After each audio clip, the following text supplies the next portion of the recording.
أعوذ بالله من الشيطان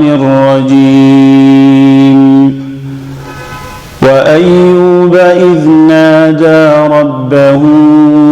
أني مسني الضر وأنت أرحم الراحمين فاستجبنا له فكشفنا ما به من ضر وآتيناه أهله ومثلهم معهم رحمة من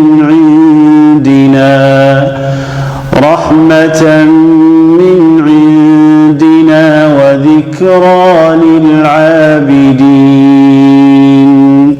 وإسماعيل وإدريس وذا الكفل كل من الصابرين وأدخلناهم في رحمتنا إنهم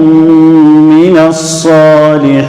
الصالحين وذا النون إذ ذهب مغاضبا فظن أن لن نقدر عليه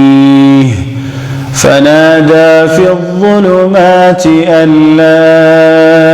إله إلا أنت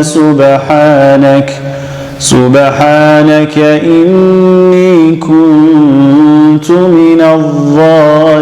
الظالمين فاستجبنا له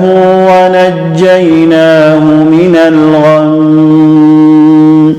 وكذلك ننجي المؤمنين وزكريا إذ نادى ربه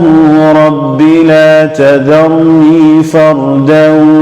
وأنت خير الوارثين فاستجبنا له ووهبنا له